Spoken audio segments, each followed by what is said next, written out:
through an understanding that excellence is merely table stakes. Mm-hmm. That we became number one because we made the choice to be as unreasonable in pursuit of how we made people feel as everyone else on that list was, solely in pursuit of the food they were serving them. And I mean, that's kind of how I got here. I grew up in the restaurant business. My Mm-hmm. dad was a restaurateur. He was my hero growing up, for a number of reasons.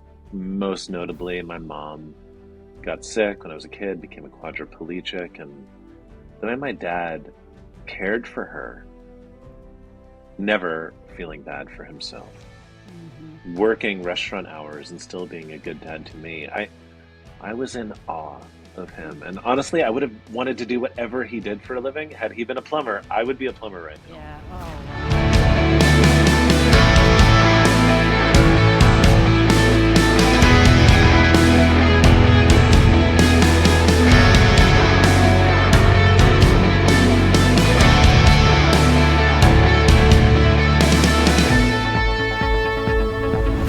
Well, Will, I got to tell you, it is so fun to finally meet you. I mean, I feel like our paths have been crossing with these keynote stages. And hey, listen, thanks for taking a minute to be on the show. This will be fun. I'm so excited to be here. And it's great, great, great to meet you. Oh, you too.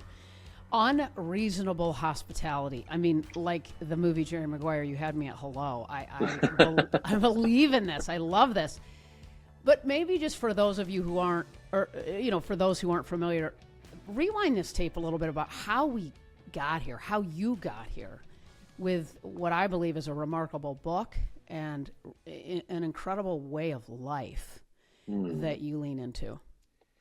Thank you. Well, okay, so the book is kind of about three things if I were to like strip it all down.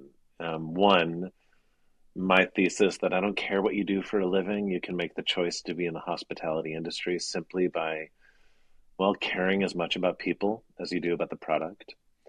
It's about this idea that hospitality is being creative and intentional in pursuit of relationships. And that's something we could all stand to spend a Mm-hmm. little bit more time thinking about. Um, and and that's all kind of wrapped up in my story of taking 11 Madison Park, which was a middling brasserie when I got there, and turning it into the number one restaurant in the world, um, through the choice to recognize that yes, it was a three Michelin star restaurant. It needed to be excellent, but through an understanding that excellence is merely table stakes. Mm-hmm. That we became number one because we made the choice to be as unreasonable in pursuit of how we made people feel as everyone else on that list was, solely in pursuit of the food they were serving them. And I mean, that's kind of how I got here. I grew up in the restaurant business. My Mm-hmm. dad was a restaurateur. He was my hero growing up, for a number of reasons. Most notably, my mom got sick when I was a kid, became a quadriplegic, and the way my dad cared for her, never feeling bad for himself, Mm-hmm. working restaurant hours and still being a good dad to me. I was in awe of him. And honestly, I would have wanted to do whatever he did for a living. Had he been a plumber, I would be a plumber right now. Yeah. Oh, wow. It just so Wow. happened that like I fell in love with restaurants and with dining rooms and being the guy that threw the party and watching all of life's relationships coexist within a room and the all of that stuff. And over time, I just kind of recognized that, well, hospitality is as much of a craft as cooking. And if I Mm-hmm. could give my life to trying to push the envelope of what great hospitality could look like, um, caring more, trying harder, systemizing it, Mm-hmm. inspiring people to get on board, that we could do some pretty cool stuff. And I wrote the book because I just think if more people across industries start thinking like this, the world will be a better place and people will be happier and will make more money and all this Yeah. stuff. Yeah. Yeah. Yeah. And you talk about the difference between hospitality and Mm. service.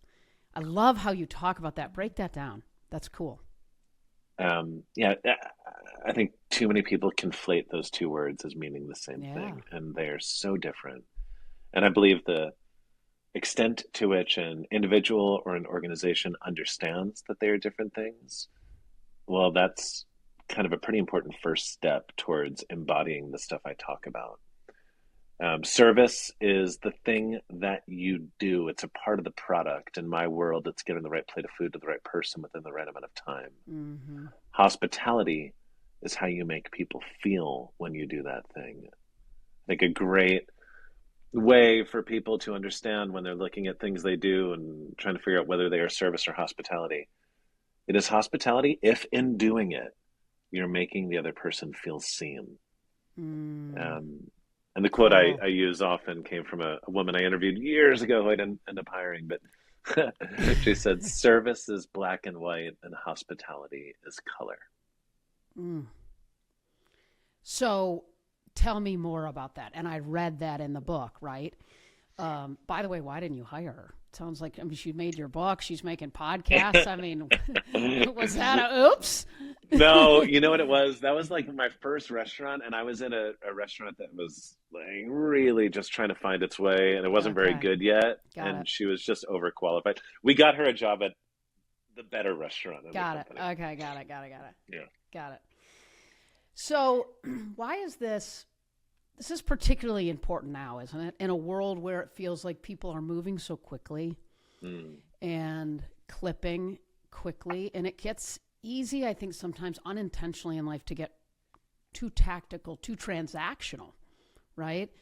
And not as relational potentially as we need to be in service of providing hospitality. What are some of the ways, to your point, regardless of what you do every day, in the way you show up in the world, in the way you serve others, is what are some practical ways to sort of implement this philosophy in any role that we yeah. play in our lives? Yeah, I mean, just to reinforce what you just said, I think it is more timely now, seemingly, than ever, whether it's following COVID and our collective reminder that human connection matters and we need it, or the remote and hybrid workplaces and the digital transformation and AI resulting all of those things Mm-hmm. collectively in the need for the human moments to be as humanly possible.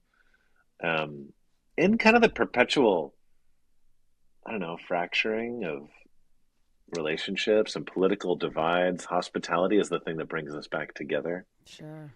Um, I mean, how does this come to life? Well, okay, first, I think when a lot of people maybe don't read the book, but they hear about the idea, their first thing is, right, what do I do with my customers? Mm-hmm. Which, by the way, that is the ultimate like manifestation of it, but that's not where it starts. It starts with the team. I mean, listen, when I sold my company, we had a couple thousand employees across the country and in Europe, and it doesn't matter how hospitable I was, right? Like I'm True. touching a True. percentage of the people that we were serving. The only scalable approach, and I'm always looking for the greatest levers at my disposal. What can I do that exerts the most force with the least energy? Mm-hmm. Is to bring hospitality to the people that work for me such that they know what right looks like and are inclined and inspired to turn around and pay it forward. Mm-hmm. Um, and what does it mean to be hospitable with the people on your team? Well, there's the trite parts of it, golden rule, treat them in the way you want them to treat others. But I think one of the big parts of this philosophy comes through empowerment, comes through giving people more autonomy, comes through Mm. the sheer understanding that the more you trust people, the more trustworthy they will become, and the more responsibility you give them, the more responsible they become. Mm. Um, I think it's actually one of the generational things that older leaders are struggling with. We're still managing younger generations in the way that we once wanted to be managed, but it's like a love languages thing. We need to love them in the way that they want to be loved, and they want to not just help us get to where we say we want to go, but they want to have a real Yeah. hand in deciding how we're going to get there. Sure. Sure. Um, and so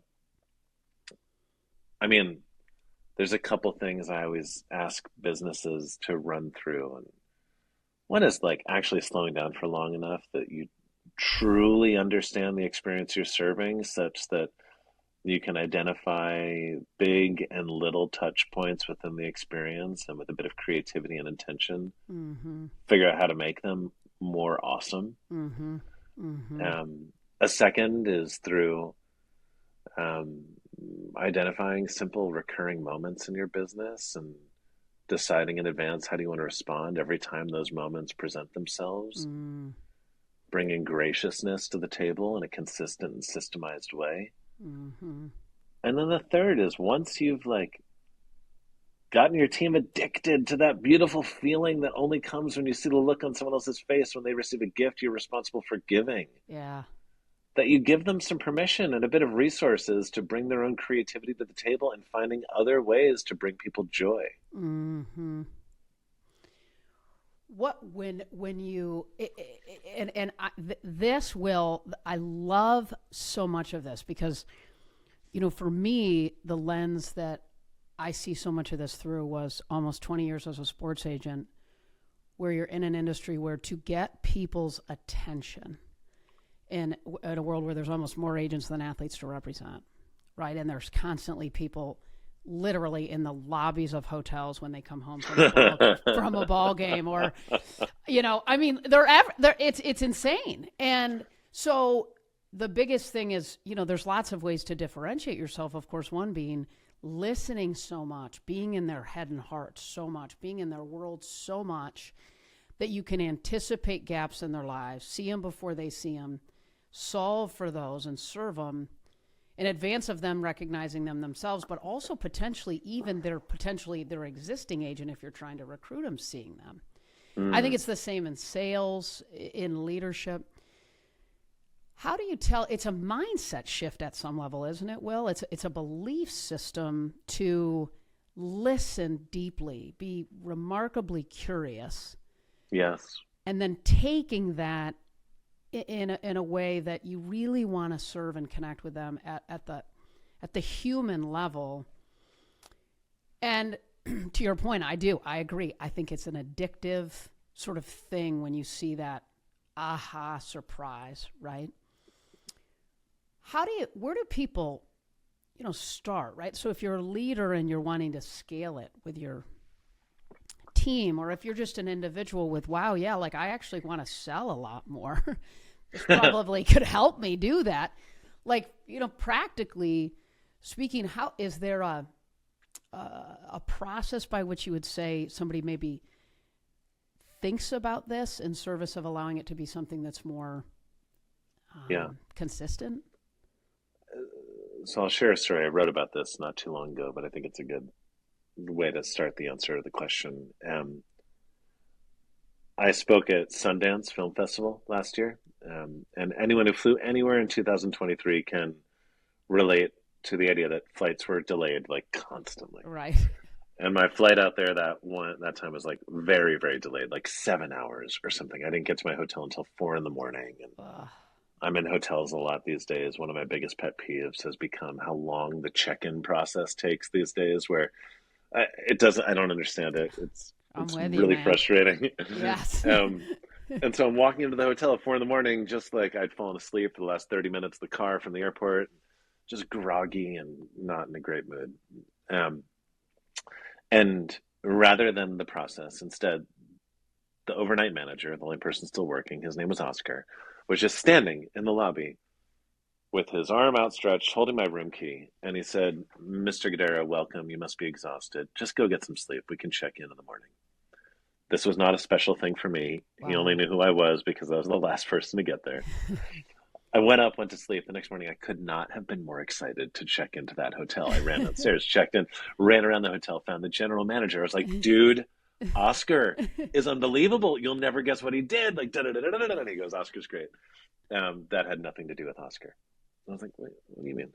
He goes, "Well, flights into Utah have been really, really bad. And a couple months ago, me and the team sat down and we said, we need to systemize a more gracious reaction here. And that's what they came up with. If you got there after 2 in the morning, they gave you the room key, let you fall asleep, and they let you check in the morning. They broke some of their own rules Mm-hmm. in pursuit of their customers. He went on to say, though, and this is the real point, Oscar actually wasn't that hospitable, or at least he wasn't when they started that program. But because they gave him a system to work Uh-huh. within, Oscar saw the profound appreciation that I expressed. Yes. He saw that from me and many others, and slowly started getting addicted to the feeling. And then, through coloring inside of the lines that they structured for him, he was obsessed and then started finding more and more creative ways to color outside of the lines. Um, I think we can compel the people who, when I was coming up, one of the things I heard most often was hire for hospitality, train for excellence, as if to say that some people are hospitable and some are not. Hire the ones that are, train them how to be Mm-hmm. great. Mm-hmm. I disagree with that. I think everyone has hospitality inside of them. They just need someone to inspire it out of them. Mm. And I think you do that in one of three ways. Okay, what gets talked about is what gets thought about. If you're a leader and you're passionate about something, like Yep. let your passion fly, scream it from the mountaintops Yep. over and over and over again. Yep. You can infect other people with your passion. Two, it's impossible to know how to give hospitality until you've received it. Like Mm-hmm. lavish hospitality upon your team. Yep. But the greatest way is to get someone who is not inherently hospitable just to do it. And once you've done it, it is very rare that you don't want to continue doing it. Right. Right. Because human beings inherently, that what is that country song, are good. And Hmm. we love to give. I mean, when you think about people's purpose or mission in life, I think almost always it is about others. And so Hmm. this is a way to do that, obviously consistently in Yeah. service of others. Yeah. No, and so as a leader, he created a system for Oscar to live into.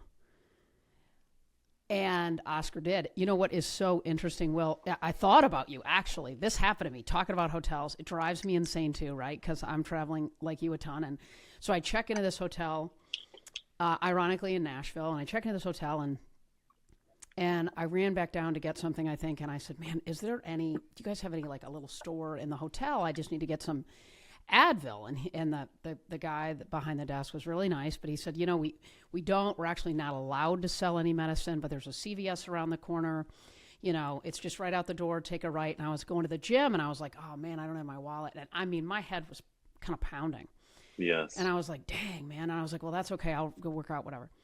I go work out, and I'm 10 minutes into my workout, and the bellman that had overheard the conversation that I had with the front desk guy shows up in the gym, walks over to me with a thing of Advil, and goes, "Hey, look, I just wanted to hand it." And he was so low key about it, and he just walks over and hands me the Advil. And Will, like you, I was like, "Dude, that was unbelievable." And I was like, I was like, "How long are you here today, man?" And he goes, I'm here till 1:30." And I go, "That was so cool, so above and beyond."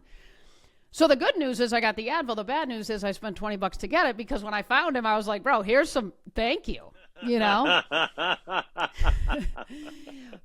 And he was so cute because he said, honestly, he said, he sounds like you. He's like a Will Mini guy in the sense that he said, "I appreciate it, Miss Fletcher, but it's really not hard. I just listened. I just was listening and watching you ask for what you wanted, and I just listened. And I had And a by the couple of way, bucks in my pocket, and I ran next door, and I was like, wow." think about this, and this is the bigger, I think, like overarching thing. Hospitality is a selfish pleasure. It feels freaking great to make other people feel good. Like Totally. as much as you like loved receiving it, Yeah. I bet his day was much more fulfilling and energizing and gratifying for having given it. Mm-hmm. Yeah. I think it was. I do. So we look at it through this lens. This is great stuff. Tell me about the dream weaver role when you think about the scale component and the frontline folks. Get me inside of that a little bit. I love how you talk about it. Well, okay. This all started kind of organically, like most great things do, where I there's the hot dog story is the thing that's most told from my book, and I overheard this thing, and I did this thing for someone in the Yeah, restaurant, yeah, I love that story. um, and recognized the impact it had. And I said, hold on. By the way, we all do this. We just don't often enough grab on to things. Like we have these little organic moments of innovation and brilliance, and everyone needs to get better at like going to the tapes Right, when those right. things happen and figuring out what made them happen so that you can Yeah. keep on doing them. Um, and so I started spending time with my team. Like, guys, this happened. This is why it happened. Start doing Oh, it. I gave my team, I gave them the idea and the permission to bring it to life. But I made a pretty fundamental mistake that I think a lot of leaders make. I gave them exactly zero in the way of resources to bring the idea to life. mm, And listen, nothing is going to happen consistently within an organization unless you make it as easily as humanly possible for your team to deploy. mm-hmm. And in my restaurant, it's not like we had like people just chilling out in the Right. kitchen during service to go run errands and stuff, right? And so Right. I was like, no, I believe in this. And listen, like anyone who's created any product, if there's a feature you want to include in the product, you invest some money to bring the feature to life. And so, why is it that we are so reticent to invest in the feature of hospitality? And so I hired a person. I called it the Dreamweaver after Mm-hmm. the iconic song by Gary Wright. Mm-hmm.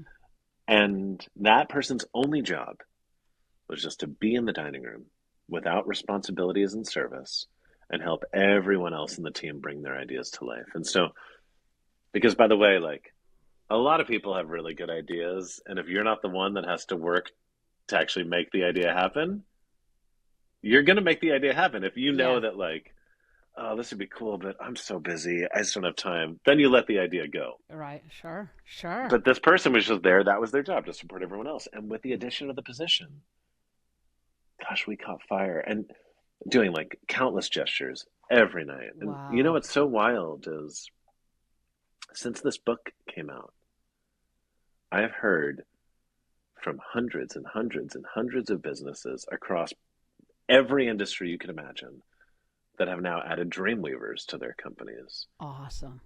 Um, Hospitals that have added Dreamweavers. Mm, One mm-hmm. hospital network reached out. Their guest satisfaction score went from 2.6 out of 5 to 4.7 out of 5 through adding one position. Wow. Um, Wow. Lawn care companies, senior care facilities, and like everything in between.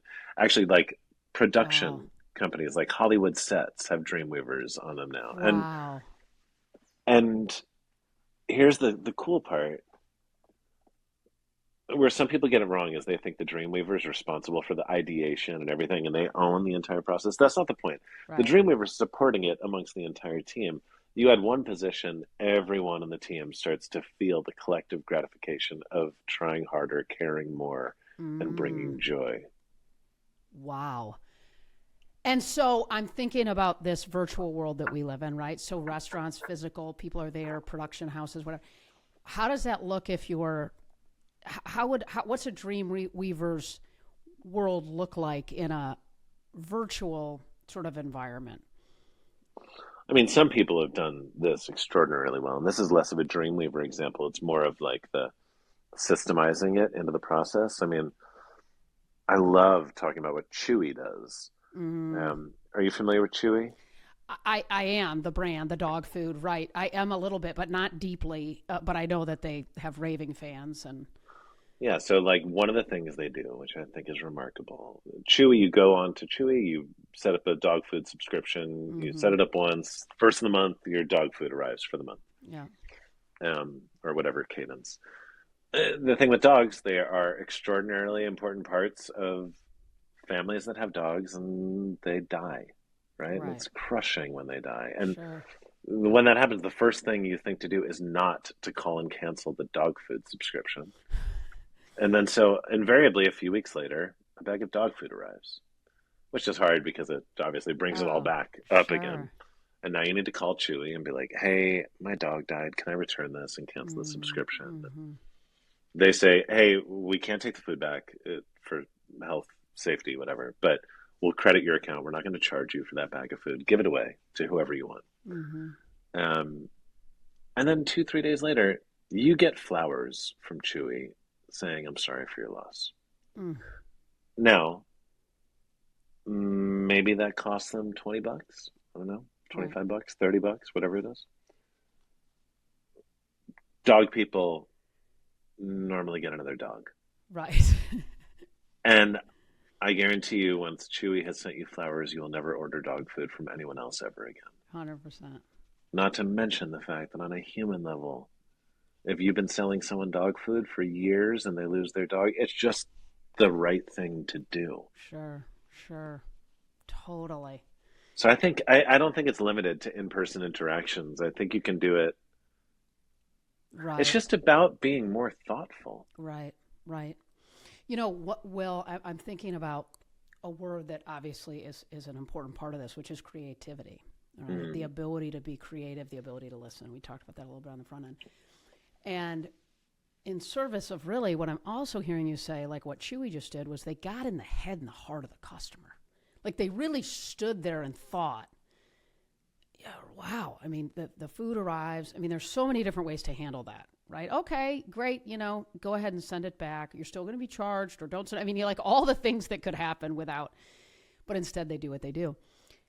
So I think about getting in the head and the heart. One of the things that I often do is stand and sort of get in the head and the heart of the relationships in my life that really matter, business, personal, et cetera, and try to anticipate those moments. If it's for my parents, 86 and 82, my mm. daughters, my husband, my employees, my team, my key relationships, and sort of what are they worried about? What are they excited about? What are they anxious about? What did they do yesterday? What are they going to do tomorrow? What haven't they thought about? And I share that only because I haven't written a book called Unreasonable Hospitality. I certainly didn't have a multi-star Michelin restaurant and all of those things. So that's my little pea head approach, if you will. But I'm curious, is there a process, right, that you teach around how to show up in this way, just tactically throughout the day, in the mornings, weekly, to kind of live into this beyond sort of it being a part of our DNA, to keep I it front and mean, center? I think there's a framework. Yeah, maybe Um, that's a better I word. mean, the three things I always say is that, like, okay, A, you need to be present. You need to, like, when you're with, I define that as caring so much about the person you're with that you stop caring for a moment about everything else you need to do. So good. I think we have a complete misunderstanding of what efficiency is. Sometimes you need to slow down in order Yeah, to speed up. totally. Um, Be where your Number feet two, are. yeah, and be with the person in front of you. Yeah. Um, by the way, it's especially hard now, like these, right? Like, there's Yeah. always emails, there's always someone that you feel the need to get back to, but too often in trying to do right by someone else, we're doing wrong by the person Yeah, right for next to sure. us. For sure. Um, Number two, yeah, you need to take what you do seriously, right? If you're trying to make an impact in the world, take what you do seriously. And also, like, stop taking yourself so seriously. Way too often, I think we let self-imposed standards get in the way of giving the people around us the things that will bring them the most joy. Mm, Because sometimes the most impactful things are the silliest, right? And like we need to stop trying to be so grown up all the time yeah. because like Yeah.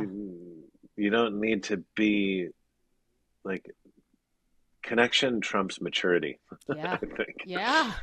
Um, That's a good one. Yeah. and and then third, listen, hospitality is about making people feel seen. The best way to do it is not to treat them like a commodity, but a unique individual. Mm-hmm. It's not one size fits all. Mm-hmm. In unreasonable hospitality, one size fits one. Um, and Yeah. if you are present and you're not taking yourself too seriously and you're finding these bespoke gestures to extend to those around you, I think that's when magic starts to happen. Mm-hmm. Now, like what I loved about what you said is like I like to get inside the heads and the hearts of the important relationships. Like I think people have a misunderstanding of creativity. I've talked to plenty of people and they're like, "Well, you're good at this. I'm just not that creative with this stuff." I'm Mm. like, Mm. "No, Yeah. stop. Don't cop That's not out a on me like that. that's not a thing. I'm not more creative than you." Like Yeah. I just have decided it's important to me and I've made a practice out of it. Yeah. Yeah. Yeah. Like Yeah. for the relationships that are really important to me, I have notes in my notes app on my phone, and Uh huh. if my wife mentions something random, I write it down Yeah. because I don't know when I'm going to need that again. Like, and in marriage, that's normal, right? Like, Yeah. God, like Totally. husbands spend an entire year trying to find the perfect gift for their wife. So why aren't we extending that same approach to more people in our lives, to our friends, Yeah. to our Yeah. Yeah. parents, to our colleagues, to our customers, and um, Yeah. For sure. Is there when you were when you were before you sold the business, was there what were the things that you looked for? I mean, I would imagine there was just between the dream weaver, but of course you as the leader. I mean, you're paying attention, I would imagine, at a heightened level to nonverbals, to who's mm. talking to who, to I can't even imagine the magnitude of verbal and nonverbal cues that you're picking up on. I mean, it's like emotional intelligence on steroids, right? What were those things that are transferable regardless of industry? I mean, gosh, the nonverbals. I'll just give you a bunch of different like random examples, and it kind of like it's almost like what are the things you think about when you're swinging a baseball bat, right? Like it's so many little details, but Yeah, and it starts to feel intuitive over time. But um, okay, a couple is in the restaurant for dinner, right. and they are so engrossed in conversation with one another, and they're loving on each other. Mm-hmm. Okay, stay away from the table. Like Right, right. get in and out. Like that, it's not about you. They don't want you there. Like Yeah, get out of the way. yeah. A couple is in the restaurant and they are not hitting it off. There is awkward silence. They need you there. Go there and like insert Yeah, yourself as much as humanly possible. That is the right way to serve yeah, them. yeah, A business dinner, stay away. A family dinner where like they're taking their kids out to eat at a restaurant like that for the first time, they want to learn everything. Get in there. So like I think that's a big part of it. I was at a restaurant not too long ago, and they were really excited I was there, and they wanted to give us great service and show us all the stuff. But I was there with a friend I hadn't seen for a really long time, and mm-hmm. as sweet as they were at our table way too much. Right. Like you're You're the misreading. unreasonable hospitality guy, though, right? So they're probably over indexing. That's my point. They were Yeah. trying to show me all the stuff that I read about, but they were missing the nuance of it, which is reading. I did not feel seen Mm, in what we were there for. If every time you come to the table you find yourself interrupting like a really intensely emotional conversation, maybe stop coming to the table so totally. often, right? Like, Yeah. and so I think like here's the thing: relationships are relationships. The lessons we learn from those in life can be applied to those in work and vice Yeah. versa. Totally. I I wrote the book to try to help bring some intention to these ideas that I think a lot of people actually understand rather intuitively. Mm-hmm. Um, but sometimes I think we run the risk at like making the study of this almost overly analytical. We all know what it is to pursue a relationship. And so, Mm-hmm. like, the strategic thing that anyone can do in any business is just be more creative and intentional and pursue them Yeah. Yeah. in whatever way, shape, or form that is. And Yeah. back to the love languages thing. Maybe for some people, that's getting them gifts. Maybe some people, it's, you know, an act of service or time or touch or whatever, Yeah. like, Yeah. and Totally. so it's reading people. Yeah. I used to have people sort of sometimes they'll say, how do you know when to ask for the deal? Like the close, like when you're, how do you know when to ask? And it's funny. I often give the analogy like if I was 25 and single, and the hottest guy in the world walked into a bar and walks up to me, and he's like a total stud, smoking hot, whatever the package is. Let's just pretend, right? Like, and this guy walks up, and I'm 25, and he says, "Listen, I want to marry you," and asked me to marry him. I'm like, you're a straight freak, bro. Like, what? Like, you're a freak, right? Buy me a drink, send me flowers, take me to dinner.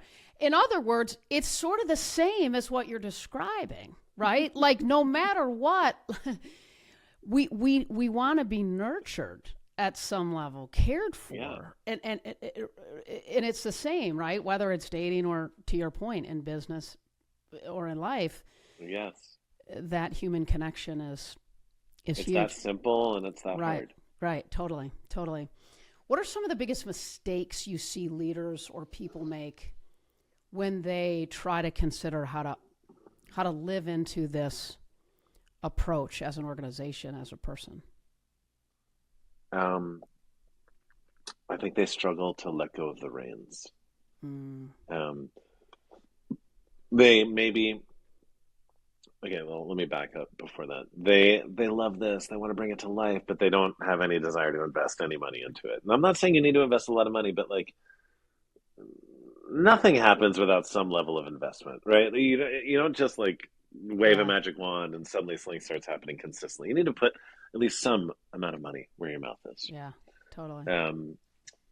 Two, they get all excited, but here's the thing. I ran a 3 Michelin star restaurant. I'm very OCD. I care about every little detail.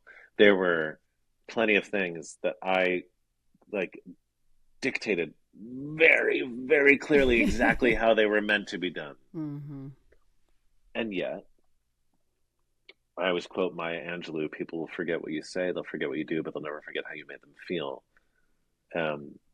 All of the things that I was so intensely controlling of were none of the things that anyone remembered. It was these little things, these gestures of hospitality. Most people that went to that restaurant don't even remember anything they ate, but they remember these little extra things we did for them. Mm-hmm.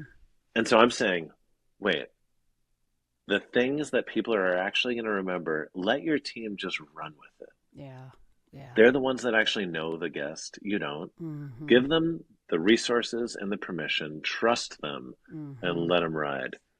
People understand that intuitively.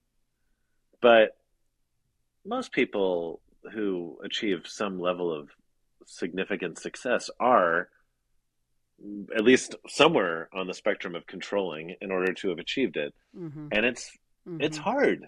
It's scary to let go. Particularly when you're talking about relationships. Yes. Right. But unless you're the person actually in all the relationships with most people of any scale or not, you need to actually empower the people who are.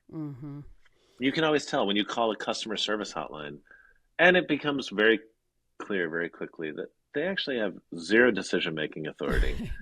And so there's actually nothing they can do for you because no one that they work for trusts them enough to make the decision that's right for you in that moment.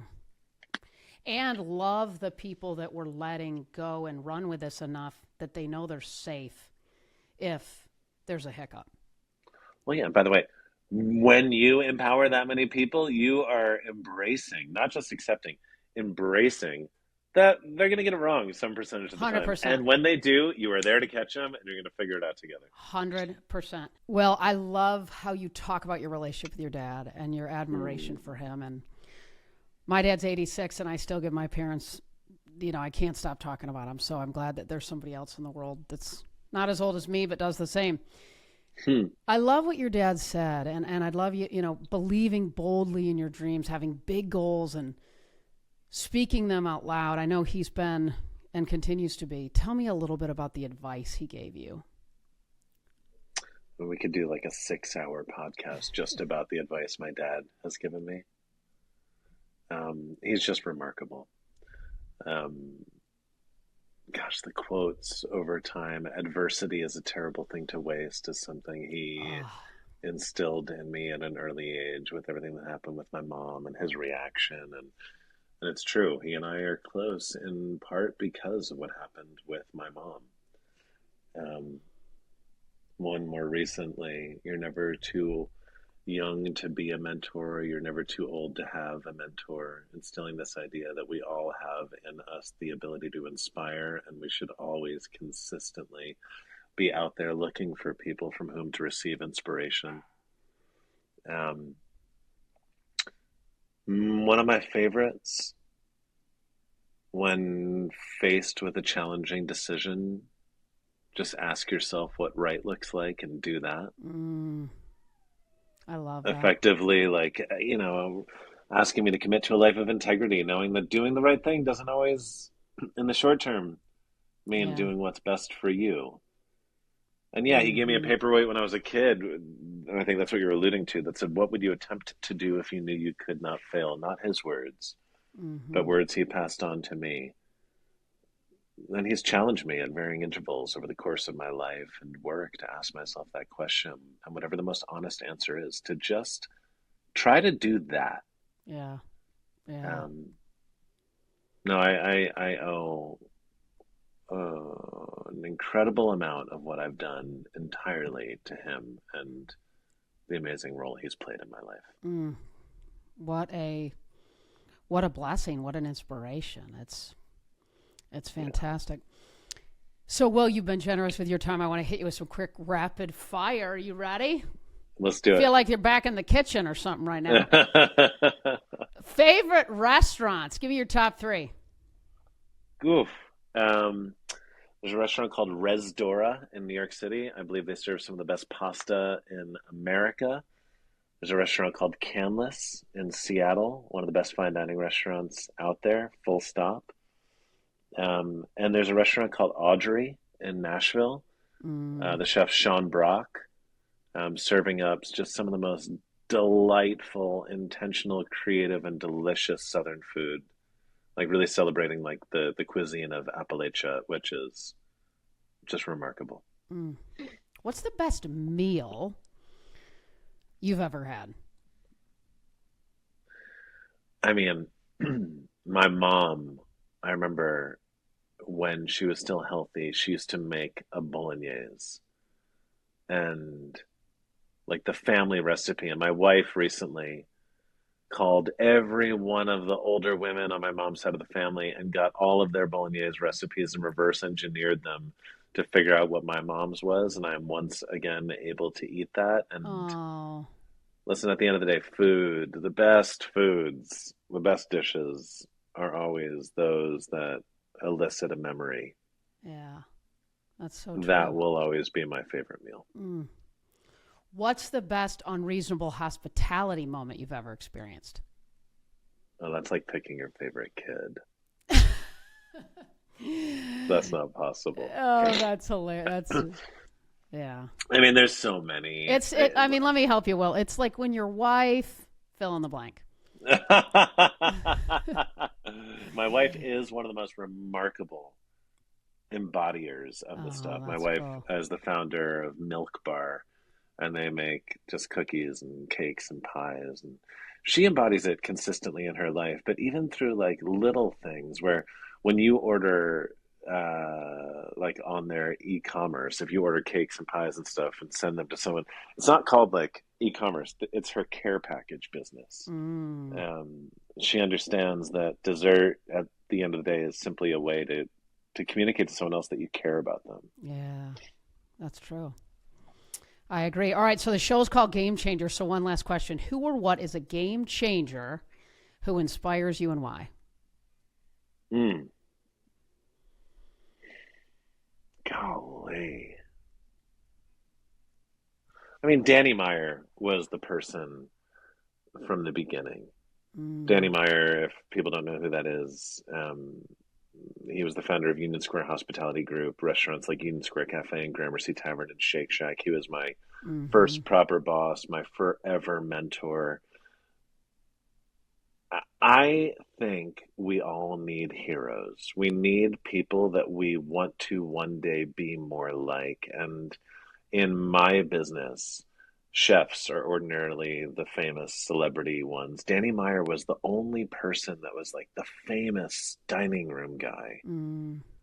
And he was that person because he recognized that the best restaurants weren't just about the food, they were about feeling cared for. And he gave me someone that I wanted to one day be more like. And everything I've built is within the world of hospitality is upon the foundation that he created. Wow. Wow. That is some good stuff. And Will, people can stay in touch with you in a lot of different ways, but you shared before we went on, you have this really cool newsletter that's a great way to stay connected to you and the work that you do. Tell me about that. Yeah, I mean, I finished writing the book and I didn't want to stop writing. And so I have a newsletter. It's called Pre-Meal. Pre-Meal is the 30-minute meeting we have in a restaurant every day right before we open the doors. I believe it's the most important 30 minutes of the day. And so every 2 weeks, it's a snack size newsletter where Nice. I write about what I would be talking to my team about had I not sold the restaurants. And you can sign up. Just go to unreasonablehospitality.com, throw in your email, and you'll get on the list. And it's really about celebrating and being inspired by these little things that are happening out in the world. Mm. And there's so many. And Mm. because of this conversation, there'll be more. Thank you, Will, so much for what you do and who you are and how you do it. Super fun conversation. Thank you. This was a blast.